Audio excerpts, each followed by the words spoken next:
سلام شما رو بکس خفن، خیلی خوش اومدید به ویدیوی دیگه. امروز توی این ویدیو میخوایم یک نگاه اولیه‌ای داشته باشیم به مزرعه داری توی پانداریا. اگه میدونید شاید هم نمیدونید، توی نسخه پانداریا کلاسیک یک فیچر جدید به بازی اضافه میشه که به همه پلیرها یک مزرعه میده که تو اون مزرعه میتونید حالا سید بکارید و متریال مختلف دریافت کنید که خیلی به درد گلد فارمتون میخوره، مخصوصا بچه‌ها که کاراکتر آلت زیاد دارن. این ویدیو رو حتما با من همراه باشید. اسپانسر این ویدیو تیم وو آنلاین واسه خرید فروش محصولات بلیزارد، استریم، اگزیلا، گیرا، بوستر، هر چیزی که فکرشو بکنید میتونید به سایتشون سر بزنید. پانداریای اپیک، پانداریای هیرویک نماد اعتمادم دارن، لینکش هم همین پایین تو دیسکریپشن توضیحات بیشتر قرار گرفته. خب بچه‌ها، من یک ویدیو آوردم از کانال سولهیم، از اونجایی که من خودم دسترسی ندارم، گفتیم اینو از روی ویدیو یک نفر دیگه بررسی کنیم. اگه اشتباه نکنم امین میلکیوی هم در موردش یه ویدیو گذاشته بود. باید اون ویدیو رو میتونید برید ببینید. Another classic one video for Mr. Pandaria Classic. Still haven't really gotten used to saying that, but either way, here we are. Mr. Pandaria is on the way, and today we're talking about the Sony Ranch, or اسم اون حالا مزرعه‌ای که داریم سامسونگ رنچه، also known as the Tiller's Farm. Now, بهش تیلرز فارم هم میگن. the aim for this video is to teach you more about how this farm works, what it actually is, and just to give you some insight on how to expand this as well into تو این ویدیو آموزش مقدماتی در مورد این تیلرز فارم داشته باشیم. When you get your way into Valley of the Four Winds and وقتی که به مپ ولی آف فور وینز میرسید، فکر کنم مپ وسطی پانداریا هم است، اون وسطشون رو پیدا this will میکنید. be around level 86 in Mr. Pandaria. از لول 86 به بعد براتون اویلیبل You میشه. will eventually make your way to the main hub in the Valley of the Four Winds, where you will unlock your own farm. Now on this به کوستای کمپین دنبال کنی، لول 86 که میشی خود به خود شما رو میاره اینجا و از شما میخواد که اولین فارم، اولین مزرعه خودتون رو داشته farm, you're باشید. going to grow various reagents, starting with cooking materials, so cooking reagents, and the میگه اوایلش که تازه فارمو باز کردید فقط مثلا میتونید متریال کوکینگ یا متریالی که واسه پخت و پز و کوکینگ هست و اینجا بکارید، ولی رفته رفته خب چیزای اضافی هم بهش اضافه میشه. eventually you can expand this into actual professional materials, such as میگه هر متریالی که واسه هر پروفشنی هست اینجا میتونید بکارید و درو کنید. enchanting materials. You can get herbs, این چانتینگ alchemists, متریال، mining, هرب، skins, you can even ماین، start farming اسکین، for both پارچه، farming, هر you can چی، turn into متاف، favorites حتی of farming. متفارمونی. Now when you start this out, you will want to do quite a few quests, increasing your reputation. میگه وقتی که اولین بار میایید اینجا وسط مپ ولی آف فور وین، بعد یه سری کوست بزنید With the Tillers, و یه and کوچولو رپوتیشن بگیرید با do اینا. the introduction quest. چه می‌بینید کجاست دیگه؟ دقیقاً وسط مپ ولی آف فور وینز، هال فیلد، یه چیز توی مایا می‌بینید این وسطه. To the farm as well. So what I'm doing here, for example, right now is a bunch of dailies to increase my reputation. میگه باید هر روز برید سری دیلی کوست اینجا بزنید که رپوتیشنتون با این حالا فارم بره Now بالا. that is something you will do at level 90. You can start doing the starter quests at level 86. That's fine. But at میگه از لول 86 کوست شروع میشه. level 86, you'll be hard capped to 4 plots of land. And میگه ولی وقتی لول 86 هستید کلا 4 تا اسپات واسه فارم بیشتر بهتون نمیده. well, if you want to have more than 4, you will need to get to level 90. And you میگه اگه میخواید اسپات فارمتون از 4 تا دونه بیشتر شه، باید لولتون رو بکنید لول 90، levels up کنید will اینو. also, well, don't actually need to, but you really want to, because that way you will unlock daily quests, which will increase your reputation very fast. And you میگه اگه لولتون لول 90 کنید، یه سری دیلی کوستای جدید هم به بازی اضافه میشه که خیلی سریعتر میتونید رپوتیشن بگیرید و این فارمتون رو لول اپ کنید. really need more reputation to increase the plot of land you actually have. Now the essence here is that eventually you can go from 4 plots of land to 16 plots of land, and میگه اولش 4 تا دونه اسپات خالی داری، ولی اگه کل کوستای دیلی رو بزنی رپوتیشن میگیری، هیروت هم لول 90 شه، تا 16 تا اسپات خالی بهت میده. when you get to the weird reputation, you can start buying seeds for professional materials. میگه وقتی که رپوتیشن از یه حدی بیشتر شد، بهت اجازه میده که دونه هایی رو بکاری که بهت هر متریالی که بخوای مثلا اونجا بتونی بکاری و درو کنی. So what I'm doing right here, for example, you can loot dark soils, which you can hand in to certain NPCs around the tillers to get more reputation as well, which is میگه الان مثلا دارم میگردم دارک سویل پیدا میکنم، به ام پی سی ها تحویل میدم که بهم رپوتیشن بده. farmable object, so you can start farming that as well for more reputation with individual NPCs to become best friends, giving you various benefits from that as well. But basically, just do dailies, do a bunch of quests, increase reputation, and that's it. میگه کل کاری که باید بکنید اینه که اولین بار بیاید اولین کوستشو بزنید، از اون بعد هیروتون لول 90 کنید و هر روز بیاید 3-4 تا دیلی کوستی که اینجا داره رو بزنید که رپوتیشن بگیرید. یعنی کل کاری که باید بکنید همینه، خیلی کار سختی نیست. you will now have unlocked your second plot of land, kind of. So you have 4, that is your base, and you can unlock 4 more. So now we have 8, and as you can see here, میگه مثلا که لول 90 چید و 2 تا کوست بزنید 4 تا اسپات جدید بهتون میده و 8 تا اسپات دارید. super simple. You just till the plots to make it a tilled soil, and then you plant your seed, do some various mini activities. میگه یه سری اکتیویتی ها باید انجام بدید. مثلا وقتی که دونه رو میکنید بعد بهش آب بدید، بعد مثلا باید یه سری موجودات و جونورا حمله میکنن به اون حالا چیزی که کاشتید، اونا رو هم باید بزنید. Which will get easier over time, so like you can install. میگه هر چقدر که رپوتیشنتون بره بالا این اکتیویتی ها راحت تر میشه. آب دادن به سیدا و از کشتن حشراتی که میزنه به سیداتون خیلی راحت تر میشه. Certain things at your farm to make these things more automated, but at the start you're a manual farmer. You're basically upgrading both the amount of plots you have on your farm and upgrading your farm as well with various equipment over time to just make things more well. میگه اوایل همه کار رو دستی انجام میدی، ولی هر چقدر که میری جلوتر و بیشتر رپوتیشن میگیری این فارمت اتومات تر میشه. خودکار همه کارو خودش میکنه. But you can get access to the 8 plots of land right here very early in Mr. Pandaria, likely in week 1.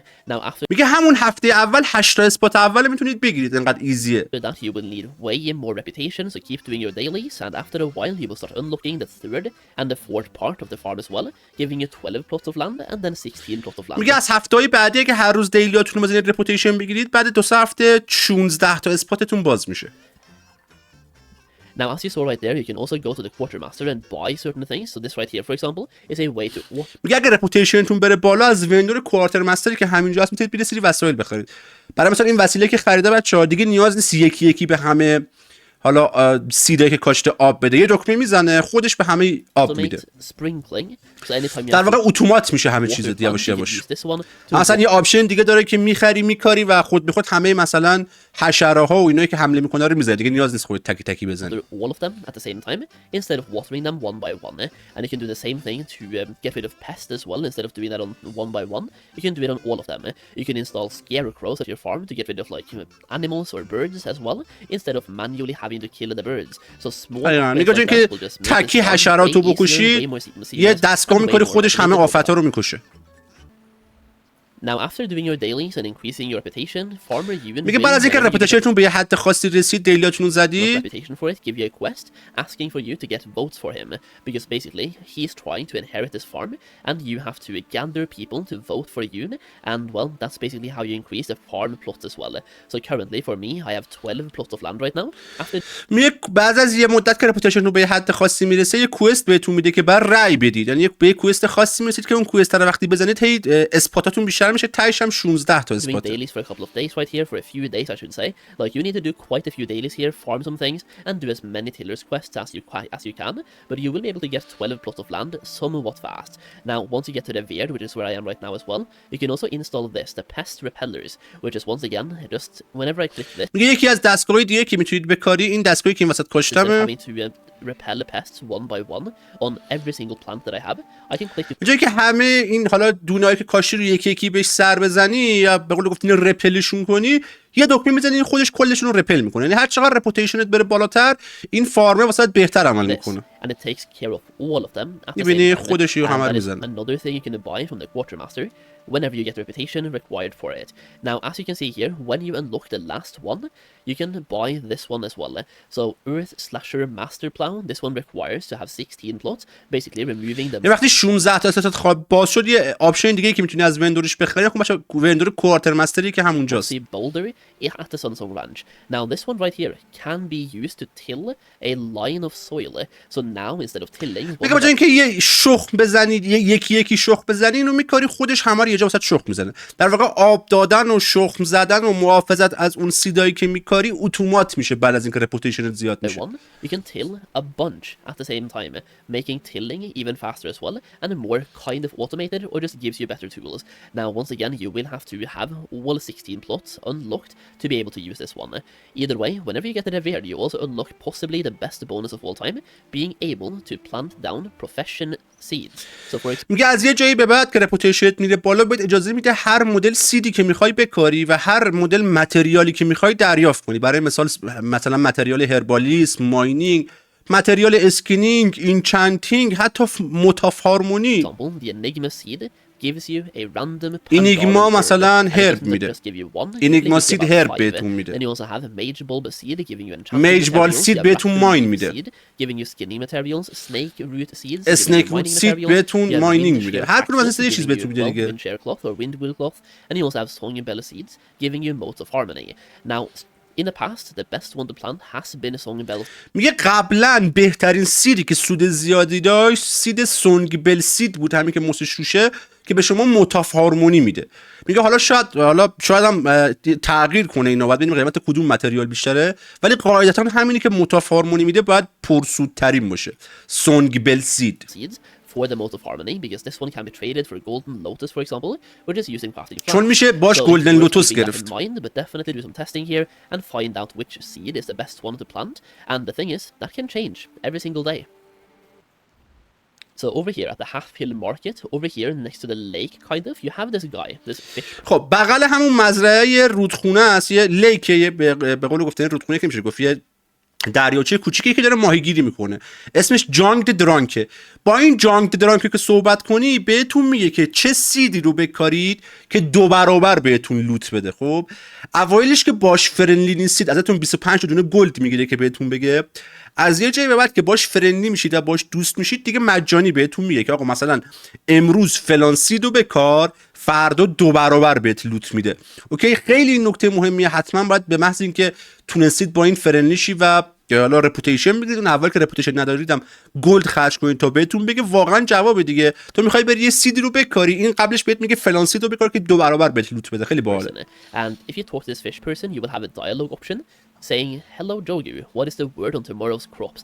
Now, if you pay this guy, آقا بچه‌ها چون رپوتیشنش کافی نیست الان 25 دونه گلد ازش میخواد بگیره.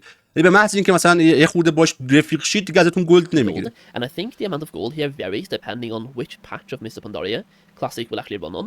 But basically, you pay this guy some gold, and he tells you which crops will be growing good tomorrow, because the crops will be. آقا مثلا نوشته shaping for a leak and you might get 2. میگه اگر الان لیک بکاری 2 تا میگیری به جای یه دونه. varying on a daily basis, and some crops will be growing better, like on Monday, some on Tuesday, some on Wednesday. So for example here, tomorrow, spring for a leek, and you might get 2. Basically, if I plant leeks for tomorrow and harvest leeks tomorrow, I will get double the yield. بعد اینجوریه که بچه مثلا امروز میاید سیداتون رو میکارید، فردا میاید سیدایی که دیروز کاشتی رو درو میکنید. خب و هر چقدر که اتوماسیونش رو بیشتر کنی، رپوتیشن رو بیشتر کنی، وقت کمتری ازت میگیره. یعنی نهایتا 5 دقیقه 10 دقیقه ازت وقت میگیری، سیدا رو میکاری، فردا میای لوگین میکنی، 10 دقیقه وقت میگیری سیدای قبلی رو میکنی، سیدای جدید رو میکاری، دوباره لوگات میکنی. یعنی خوراک آلتارمیه. Following this, you can get twice as many materials by planting what he tells you. اگه با این یارو صحبت کنید متریال در اختیارتون 2 برابر میشه. Either way, once you get to the VR reputation, you can start planting professional materials, allowing you to harvest these materials on a daily basis, basically passively. So you can plant down a bunch of seeds, takes about 1 minute to plant, and you can harvest them the next day for a huge amount of materials that you can then sell for gold or use for your personal use. So even if you یه don't خیلی وقت کمی ازتون میگید اگه مزرعتون آپگرید باشه کلا 5 دقیقه 10 دقیقه وقت میذاری کلی متریال به دست میاری. have herbalism, for example, you can plant down, if you have 16 slots unlocked, you can plant down 16 enigma seeds, which would be 16 times 5, so like what, 3 stacks of herbs that you get میگه 3 تا استک کامل هرب میتونید از فقط از توی مزرعه به دست every بیارید. single day, quote unquote, for free. Now, unlocking the different plots of land is going to take quite a while, but I will say, once again, the first 4 you basically get for free, and you can get them at level 86. So if you have a passive gold-making alt army, for example, one of the best advice from me would be to level up to level 86, get your way to this place, unlock 4 plots of land, and park your character here. That میگه اگه کاراکتر آلت زیاد دارید، کاراکترهای آلتی که باش پرفشن‌های مختلف گرفتید، مثلا تیلورینگ و آلچمی گرفتید که کولداناشو باش بزنید، پیشنهاد من اینه که هیروتون تا لول 86 لول اپ کنید و قسمت اول این فارم رو واسه خودتون آنلوک کنید.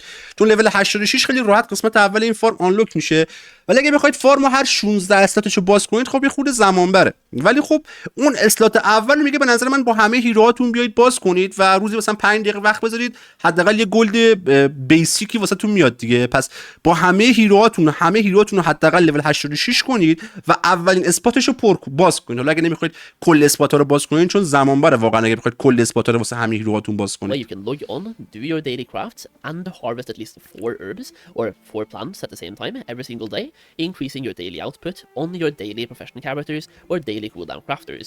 So unlocking the first 4. و همین دیگه بقیش دیگه داره چیزای اضافی توضیح میده.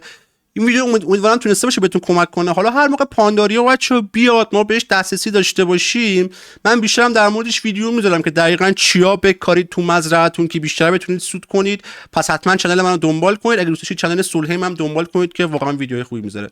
ماچ به کله همتون، فعلا خدا نگهدار.